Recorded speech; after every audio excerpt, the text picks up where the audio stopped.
In 1766, when Samuel Adams called a meeting at this Boston tavern to launch the American Revolution, the Sons of Liberty were not the only ones that came. Women were right there from the beginning, and some would take on roles equal to those of the Founding Fathers. After the French and Indian Wars ended in 1763, the stationing of British troops in the colonies led to protests, which led to the Boston Massacre in 1770, the Boston Tea Party in 1773, and eventually to the battles of Lexington and Concord in 1775, and the signing of the Declaration of Independence in 1776. The Declaration of Independence was co-written by one of America's most famous revolutionaries, John Adams, and beside him, helping him in every step he took, was his wife, Abigail. She would become America's second First Lady and the mother to America's fourth President, John Quincy Adams. Abigail Adams was one half of America's first power couple and a standard bearer for women's rights. Her observations on American politics, as well as philosophical and personal subjects, were often ahead of her time. When Ben Franklin, John Adams, and Thomas Jefferson were drafting the Declaration of Independence in May of 1776, Abigail wrote John Adams to argue the importance of women's independence. I cannot say that you are very generous to the ladies, for whilst proclaiming peace and goodwill to men, emancipating all nations, you insist upon retaining absolute power over wives. But you must remember that arbitrary power is like most other things which are very hard, very liable to be broken. Abigail Adams.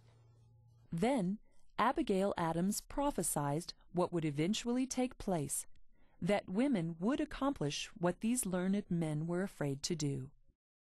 And notwithstanding all your wise laws and maxims, we have it in our power not only to free ourselves, but to subdue our masters, and without violence throw both your natural and legal authority at our feet.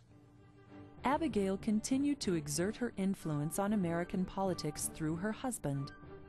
She fought for equal education for girls, accomplished by Mary Lyon, and she called for an end to slavery, accomplished by the many women abolitionists. Her letters and her achievement as one of America's most powerful women would inspire women of future generations, such as Edith Wilson, Eleanor Roosevelt, and Hillary Clinton. While Abigail Adams was helping to shape the ideals of America's freedom, other women were in the trenches fighting for it. For example, Mary Ludwig Hayes, otherwise known as Molly Pitcher, saved the day at the Battle of Monmouth, New Jersey on June 28, 1778.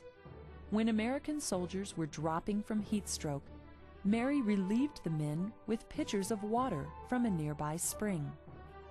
Then, after her husband fell wounded, Mary took his place at the cannon, firing shell after shell and forcing the British to withdraw.